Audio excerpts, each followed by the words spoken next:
Hey friends, welcome back to the channel. I'm an English language coach dedicated to helping you communicate with more confidence and clarity.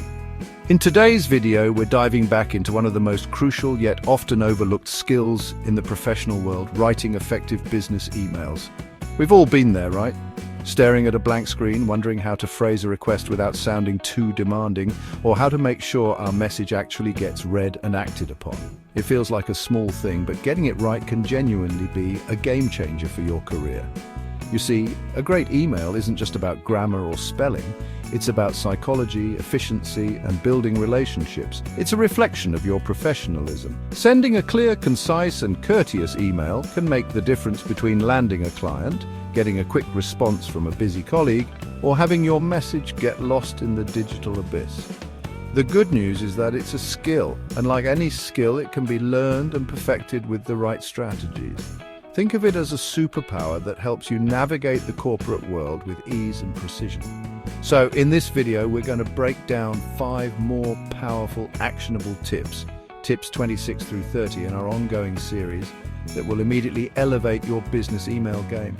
We'll look at real-world examples, drawing on the experiences of professionals just like you, to see how small tweaks can lead to massive improvements in communication and productivity. By the end of this video, you'll have a new set of tools to write emails that not only get opened, but also get the results you want. Let's get into it. All right, let's start with the very first thing your recipient sees, the subject line. This is your email's headline, its first impression, and frankly, its audition to be opened. A vague subject line like question or following up is the equivalent of a limp handshake. It's easily ignored in a crowded inbox. We need to do better. Think about it from the perspective of your busy colleague or client.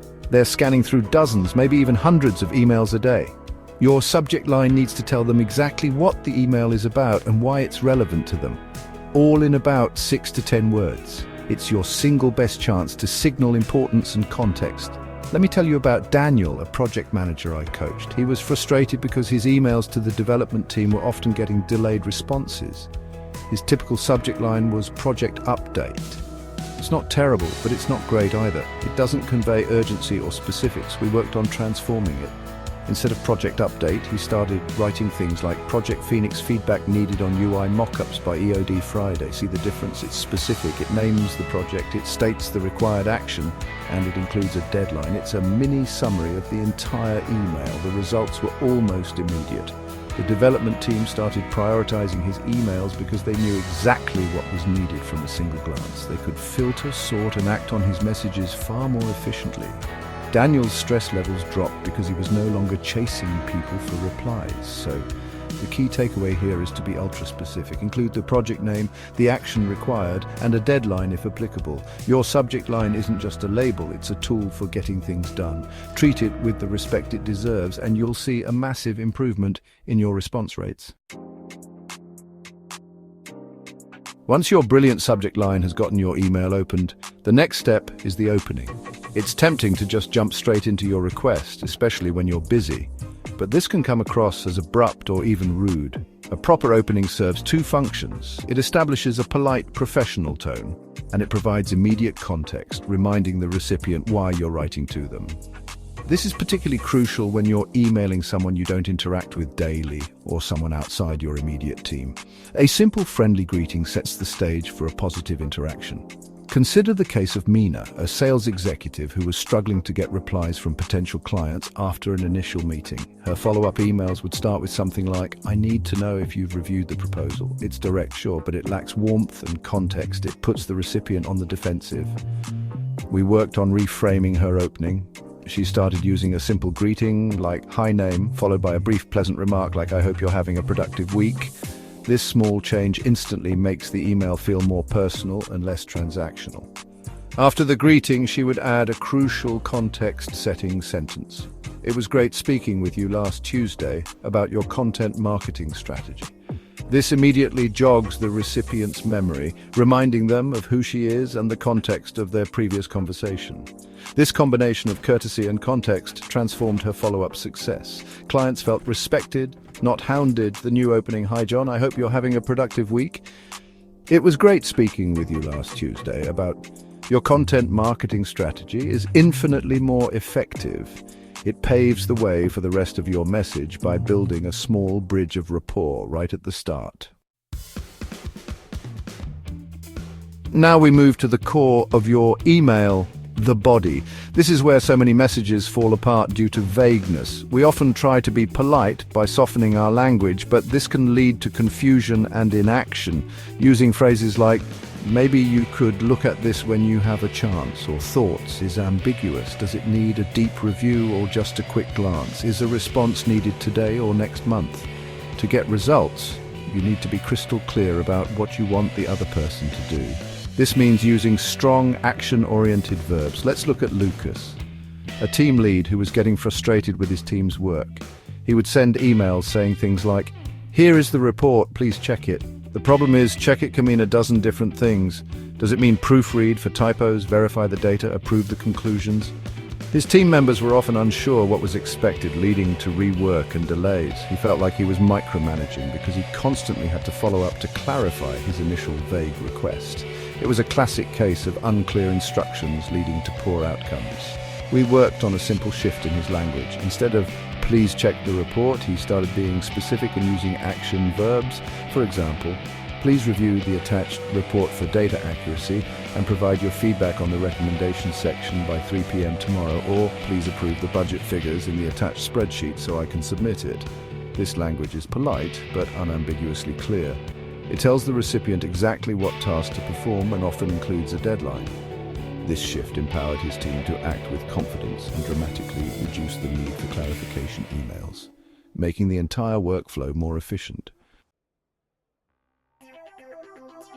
In the digital age, nobody wants to read a giant wall of text, seriously. When a recipient opens an email and is confronted with a dense, unbroken block of prose, their immediate reaction is often to sigh and mark it read later, which, let's be honest, often means read never. The visual presentation of your email is just as important as the words you use. You need to format your message for scannability. Your goal is to make it as easy as possible for a busy person to extract the key information in seconds. This is where formatting becomes your best friend. I worked with Yuko, a manager leading a fully remote team spread across different time zones. She relied heavily on email for daily updates and instructions, but she found that key details were often being missed. Her emails were well written, but they were long paragraphs. Team members would skim them and miss a crucial deadline or a specific instruction buried in the middle of the text.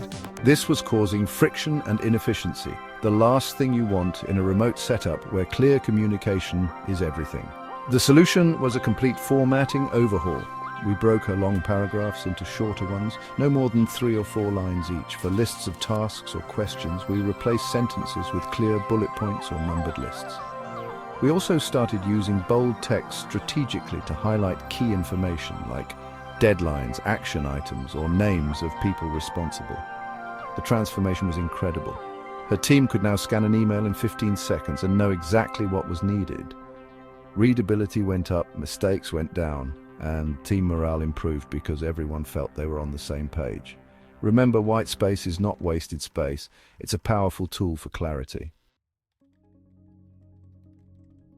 We've crafted the perfect subject line, a courteous opening, a clear body, and easy-to-read formatting. Now we need to stick the landing with a professional closing. How you end your email matters. It's your final opportunity to reinforce the tone of the message and clearly state the next steps. A weak or non-existent closing can leave the recipient unsure of what to do next, or it can undermine the professionalism you've built throughout the rest of the email. A strong closing provides a clear call to action and a polite sign-off. Let me share the story of Raj, a junior consultant who was fantastic at his job but whose emails felt a bit abrupt. He would often end his detailed analyses with just his name. While efficient, it left clients feeling a bit cold and sometimes unsure if a response was even needed. He wasn't getting the engagement he wanted, and his manager pointed out that his emails, while technically correct, lacked a final touch of polish and clarity. It was a small detail, but in a client-facing role, these small details add up to create a larger impression. We worked on adding 2 key components to his closing. First, a clear call to action statement. Instead of just ending, he started writing things like, Please let me know if you have any questions before our meeting on Friday, or I look forward to receiving your feedback. This gently prompts a response.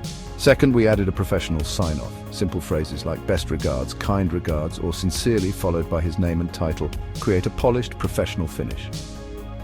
This small adjustment made Raj's communication feel more complete and courteous, which in turn improved his client relationships and the speed at which they responded. So there you have it, 5 practical, easy-to-implement tips for mastering business email English. We covered the importance of a clear subject line with Daniel, a courteous opening with Mina, action-oriented language with Lucas, scannable formatting with Yuko, and a professional closing with Raj. These aren't just abstract rules, they are proven strategies that real professionals have used to reduce friction, improve efficiency, and build better working relationships. The common thread here is empathy, thinking about the person on the other end who is busy and needs to understand your message quickly. I genuinely believe that mastering this skill is like unlocking a new level in your professional life. It saves you time, reduces stress, and makes you a more effective and respected communicator. I encourage you to pick just one of these tips. Maybe it's revamping your subject lines or starting to use bullet points, and apply it to your very next email. Don't try to do everything at once, just start small, build the habit, and watch as your communication becomes clearer and your professional interactions become smoother. You've got this. If you found this video helpful, do me a favor and hit that like button. It really helps the channel out and tells YouTube to share this with more people who might need it. And of course, subscribe for more content on professional communication, productivity, and language learning. I'd also love to hear from you in the comments below. What's your #1 email challenge, or do you have a tip that has been a game changer for you? Sharing our experiences is how we all learn and grow together. Thanks so much for watching, and I'll see you in the next video. Like and subscribe for more.